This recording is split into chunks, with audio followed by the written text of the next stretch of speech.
ಶ್ರೀ ಗಣಪತಿ ಶಾರದಾ ಗುರುಭ್ಯೋ ನಮಃ. ಯತ್ರ ಯೋಗೇಶ್ವರ ಕೃಷ್ಣೋ ಯತ್ರ ಪಾರ್ಥೋ ಧನುರ್ಧರಃ ಯತ್ರ ಶ್ರೀ ವಿಜಯ ಭೂತಿರ್ಧ್ರುವ ನೀತಿರ್ಮತಿರ್ಮಮ.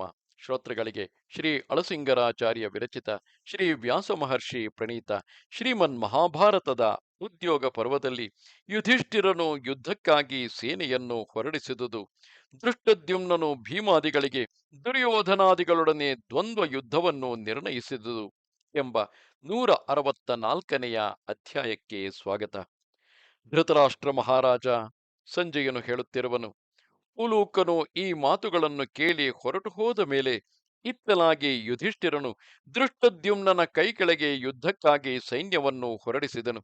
ರಥ, ಗಜ, ತುರಗ, ಪದಾತಿಗಳೆಂಬ ಚತುರಂಗ ಸೈನ್ಯಗಳನ್ನು ಸೇರಿಸಿ ಭಯಂಕರವಾಗಿಯೂ ಭೂಮಿಯಂತೆ ಕದಲಿಸಲು ಸಾಧ್ಯವಾಗಿಯೂ ಇರುವ ಆ ದೊಡ್ಡ ಸೈನ್ಯಕ್ಕೆ ಭೀಮಾದಿಗಳನ್ನು, ಅರ್ಜುನನು ಮೊದಲಾದ ಮಹಾರಥರನ್ನು ಬೇರೆ ಬೇರೆ ಶಾಖೆಗಳಿಗೆ ಕಾವಲಾಗಿರಿಸಿ ಎಲ್ಲಾ ಸೈನ್ಯವನ್ನು ದೃಷ್ಟದ್ಯುಮ್ನನ ವಶ ಮಾಡಿ ಕಳುಹಿಸಿಕೊಟ್ಟನು.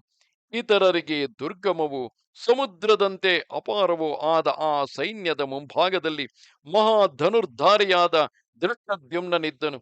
ದ್ರೋಣನನ್ನು ಎದುರಿಸಿ ಕೊಲ್ಲುವ ಆತರವುಳ್ಳ ಆ ದೃಷ್ಟದ್ಯುಮ್ನನು ಆ ಮಹಾಸೈನ್ಯವನ್ನು ನಡೆಸಿಕೊಂಡು ಹೋಗುತ್ತಾ ಅವರವರ ಪರಾಕ್ರಮಕ್ಕೂ ಅವರವರ ಉತ್ಸಾಹಕ್ಕೂ ತಕ್ಕಂತೆ ಯಾರು ಯಾರು ಯಾವ ಯಾವ ಶತ್ರು ವೀರರನ್ನು ಎದುರಿಸಬೇಕು ಎಂಬುದನ್ನು ನಿರ್ಣಯಿಸಿದನು. ಅರ್ಜುನನನ್ನು ಕರ್ಣನಿಗೂ, ಭೀಮನನ್ನು ದುರ್ಯೋಧನನಿಗೂ, ದೃಷ್ಟಕೇತುವನ್ನು ಶಲ್ಯನಿಗೂ, ಉತ್ತಮೋಜಸ್ಸನ್ನು ಗೌತಮ ಪುತ್ರನಾದ ಕೃಪನಿಗೂ, ನಕುಲನನ್ನು ಅಶ್ವತ್ಥಾಮನಿಗೂ, ಶೈಬ್ಯನನ್ನು ಕೃತವರ್ಮನಿಗೂ, ವೃಷ್ಣಿ ಕುಲದ ಯುಯುಧಾನನನ್ನು ಸೈಂಧವನಿಗೂ ದ್ವಂದ್ವ ಯುದ್ಧಕ್ಕೆ ಜೊತೆ ಮಾಡಿದನು.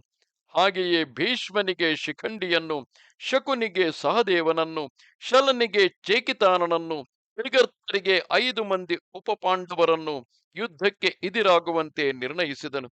ಕರ್ಣನ ಮಗನಾದ ವೃಷಸೇನನಿಗೂ ಉಳಿದ ಎಲ್ಲ ರಾಜರಿಗೂ ಅಭಿಮನ್ಯು ಒಪ್ಪನನ್ನೇ ನಿರ್ಣಯಿಸಿದನು. ಏಕೆಂದರೆ ಆ ದೃಷ್ಟದ್ಯುಮ್ನನು ಅಭಿಮನ್ಯುವನ್ನು ಪರಾಕ್ರಮದಲ್ಲಿ ಅರ್ಜುನನಿಗಿಂತಲೂ ಒಂದು ಕೈ ಮೇಲೆಂದೇ ತಿಳಿದಿದ್ದನು. ಹೀಗೆ ಪ್ರಧಾನ ಸೇನಾಪತಿಯಾದ ದೃಷ್ಟದ್ಯುಮ್ನನು ಯುದ್ಧ ವೀರರಿಗೆಲ್ಲ ಆಯಾ ಕಾರ್ಯಗಳನ್ನು ಹಂಚಿಕೊಟ್ಟ ಮೇಲೆ ಅಗ್ನಿ ಜ್ವಾಲೆಯಂತೆ ಮೈಬಣ್ಣವುಳ್ಳವನು ಮಹಾಧನುರ್ಧಾರಿಯೂ ಆದ ಆ ದ್ರೋಣನನ್ನು ತನ್ನ ಭಾಗಕ್ಕೆ ಇಟ್ಟುಕೊಂಡನು. ಹೀಗೆ ದೃಷ್ಟದ್ಯುಮ್ನನು ಪಾಂಡವ ಸೈನ್ಯವನ್ನೆಲ್ಲ ವ್ಯೂಹವಾಗಿ ಮಾಡಿಟ್ಟು ಯುದ್ಧಕ್ಕಾಗಿ ನಿರೀಕ್ಷಿಸುತ್ತಾ ಹೇಗಾದರೂ ಪಾಂಡವರಿಗೆ ಜಯವನ್ನು ಉಂಟು ಮಾಡಬೇಕೆಂಬ ಆತುರವುಳ್ಳವನಾಗಿದ್ದನು. ಇದು 164ನೆಯ ಅಧ್ಯಾಯವು. ಈ ಅಧ್ಯಾಯದೊಂದಿಗೆ ಉದ್ಯೋಗ ಪರ್ವದ ಉಪಪರ್ವವಾದ ಉಲೂಕ ದೂತಾಗಮನ ಪರ್ವವು ಮುಗಿದುದು. ನಮಸ್ತೆ ಶಾರದೆ ದೇವಿ ಕಾಶ್ಮೀರ ಪುರವಾಸಿನಿ ತ್ವಾಮಹಂ ಪ್ರಾರ್ಥಯೇ ನಿತ್ಯಂ ವಿದ್ಯಾದಾನಂಚ ದೇಹಿಮೆ. ನಮಸ್ಕಾರ.